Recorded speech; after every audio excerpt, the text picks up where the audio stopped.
سبحان اللہ سبحان اللہ، کیا بات ہے اعلیٰ حضرت کی، کمال کرتے ہیں اعلیٰ حضرت۔ اللہ کرے کہ بس قیامت کے دن اسی طرح نبی پاک ہمیں بھی ہمارے گناہوں پر پردہ ڈال کر اپنی شفاعت کے دامن میں چھپا کر اپنے ساتھ ہی جنت میں لے جائیں۔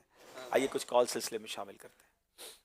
محمد اسلام اتاری حافظ آباد سے عرض گزار ہوں، ماشاء اللہ مدنی چینل کا مقبول عام پروگرام ذہنی آزمائش جاری و ساری ہے۔ عبدالحبیب بھائی آپ کو، آپ کی آل ٹیم کو، تمام اسلامی بھائی جو اس میں تعاون کرتے ہیں، شرکت کرتے ہیں، سوالات کے جوابات دیتے ہیں، تمام ٹیموں کو اللہ پاک کامیابی اور کامرانی نصیب آمین فرمائے اور آمین ہم سب کو مدینہ پاک کی باادب بار بار حاضری نصیب فرمائے۔ آمین آمین، بہت بہت شکریہ آپ کی دعاؤں کا۔ اگلی کال دیجیے گا۔ السلام علیکم ورحمۃ اللہ وبرکاتہ۔ میرا وعلیکم نام السلام محمد ورحمۃ بلال اللہ۔ راتاری اور میں مرکزی جامعۃ المنہ ٹنڈوا آدم سے بات کر رہا ہوں۔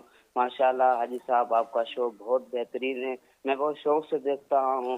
اللہ پاک دعوت اسلامی کو برکت عطا فرمائے اور آمین دعوت اسلامی میں میرے رہنے کی استقامت عطا فرمائے۔ جزاک آمین اللہ آمین، خیرہ۔ بہت شکریہ بہت شکریہ۔ اگلی کال دیجیے گا۔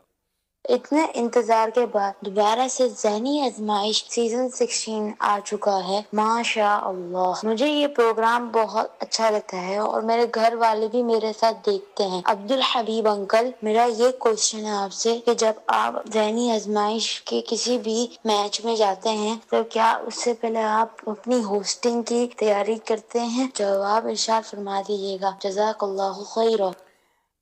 ذہنی آزمائش کے مقابلے ہوتے ہیں، ظاہر آپ مقابلہ کہتے کہتے کچھ اور کہہ گئے، اور البتہ تیاری کی تو اب خیر حاجت نہیں رہتی۔ ہاں میں سوالات ضرور دیکھتا ہوں پروگرام سے پہلے، کچھ دیر پہلے آ کر، اور اب مجھے کچھ تیاری کچھ دنوں بعد شروع کرنی پڑے گی جب ہم امت کے رنگ ذہنی آزمائش کے سنگ لائیں گے، جس میں مختلف زبانوں میں کلام کرنا ہوتا ہے، تو اس میں یقیناً کچھ دیر دینی پڑتی ہے۔